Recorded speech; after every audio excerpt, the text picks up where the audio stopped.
নমস্কার, ময়দা স্পোর্টসে আপনাদের সকলকে একবার স্বাগত। আপনাদের সঙ্গে রয়েছি আমি সুকন্যা। ডুরান্ডে প্রথম জয় পেল ইস্টবেঙ্গল। এর সঙ্গে কলকাতা লিগ সহ ফুটবলের যাবতীয় খবর দেখে নিতেই আমরা চোখ রাখবো ফুটবলের লড়াইয়ে।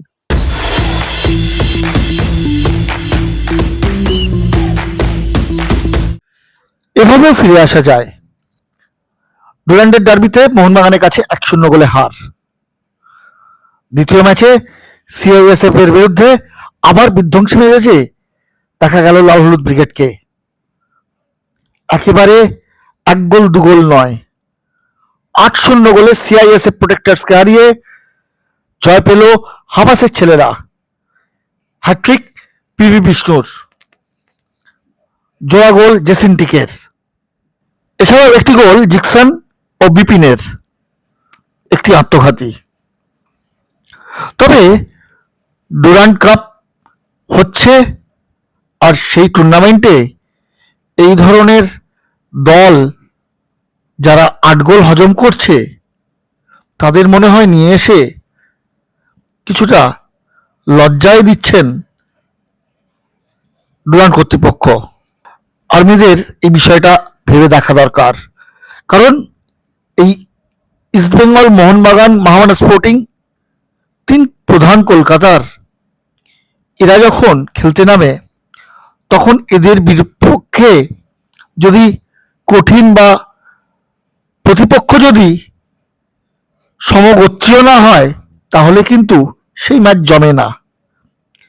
এই যেমন সিআইএসএফ, এই দলটার একটা সময় দেখা গেল যে রিজার্ভ বেঞ্চে মাত্র একজন, যদি চোট পায় কোনো ফুটবলার তাহলে তার পরিবর্তে নামার কোনো ফুটবলারও নেই।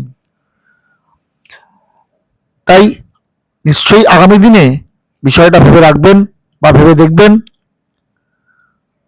আর্মি কর্তৃপক্ষ। তবে ইস্টবেঙ্গল 8-0 গোলে জয় আবার তাদের সেমিফাইনালে যাওয়ার রাস্তা অনেকটাই পরিষ্কার করে রাখলো। ম্যাচ দেখতে মাঠে হাজির ছিলেন ক্রীড়ামন্ত্রী ডক্টর ইন্দ্রনীল খাঁ। আর তিনি কি বললেন ম্যাচ দেখে? খেলছে তো ভালো, আগের দিনও খুব ভালো খেলেছিল, কিন্তু গোলে কনভার্ট হয়নি আগের দিন। তো আজকে গোলে কনভার্সন, প্রথম দিকে ওরকম হচ্ছিল, গোল অব্দি পৌঁছচ্ছিল না। তো এখন শেষের লাস্ট 10 মিনিট তো চলছে, একদম পুরো দেখলাম। এখন ভারতীয় ফুটবলের সুদিনই দেখবেন, এবং বিশেষ করে পশ্চিমবঙ্গ থেকে সুদিনের সূচনা হচ্ছে। ব্রাজিল আসছে, ইন্ডিয়ার বিরুদ্ধে খেলছে, তারপর এর সাথে সাথে আরো অনেক কিছু দেখতে পাবেন, নিশ্চিন্তে থাকবেন। মাঠে ইস্টবেঙ্গল খেললে পরে ইস্টবেঙ্গলকেই জিততে হবে, এইটা হচ্ছে যাদবপুর। 1960 সালে ডুরান্ডে ভোপাল জিমখানার বিরুদ্ধে 8-0 গোলে জয় পেয়েছিল ইস্টবেঙ্গল।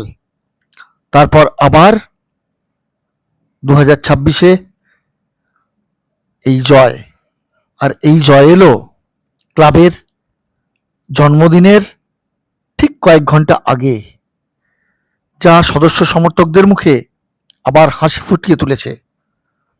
আর এই জয়ের পর কি বলে গেলেন দলের কান্ডারি কোচ অ্যান্টনিও হাবাস ও হ্যাট্রিক করা Vishnu? Derby is pass. Derby pass. We need better score in the derby also. Understand? In the second half. Okay. Anecdotic. More important is the job of the work of the team and the discipline, commitment, behavior, everything. So, it's anecdotic the score. Okay. Yeah, because we are playing with the minutes of play. Understand? It depends on players more tired or not tired. Have to choose. What to give minute for the foreign player also. Every match is important for. It's like final. We are focusing next match on same like this pressure. Happy. I'm very happy for helping my team. Yeah. Everyone have confidence. Not only me. Our team also. শনিবার ক্লাবের প্রতিষ্ঠা দিবস, তার আগে 8 গোলের এই জয়, এবং বিশেষ করে মাত্র 38 মিনিটের ব্যবধানে 8টা গোল তুলে নিয়ে নতুন নজির গড়ে ইস্টবেঙ্গল যেন সমর্থকদের আবার একবার বলে গেলেন এভাবেও ফিরে আসা যায়। সুকন্যা মুখার্জি রিপোর্ট, ময়দান স্পোর্টস।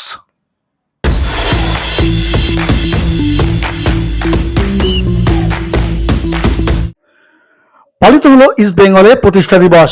শনিবার সকালে ক্লাব তাঁবুতে পতাকা উত্তোলনের মাধ্যমে এই প্রতিষ্ঠা দিবসের সূচনা হয়। অনুষ্ঠানে উপস্থিত ছিলেন প্রাক্তন ফুটবলার ভাস্কর গাঙ্গুলি, ফাল্গুনী দত্ত, বিকাশ মাঝি এবং প্রাক্তন ক্রিকেটার সম্মেলন ব্যানার্জি। ছিলেন ইস্টবেঙ্গল ক্লাবের পদাধিকারীরা। পতাকা উত্তোলনের মাধ্যমে এবং তারপর ক্লাব তাঁবুতে ঢুকে কেক কেটে শুরু হয় প্রতিষ্ঠা দিবসের উদযাপন অনুষ্ঠান। বিকেলে থাকছে নজরুল মঞ্চে পুরস্কার বিতরণ অনুষ্ঠান। তার আগে শনিবার সকাল থেকে জমজমাট লাল হলুদ তাঁবু। দেখে নিই সেই বিশেষ কিছু মুহূর্ত।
ব্যুরো রিপোর্ট, ময়দান স্পোর্টস।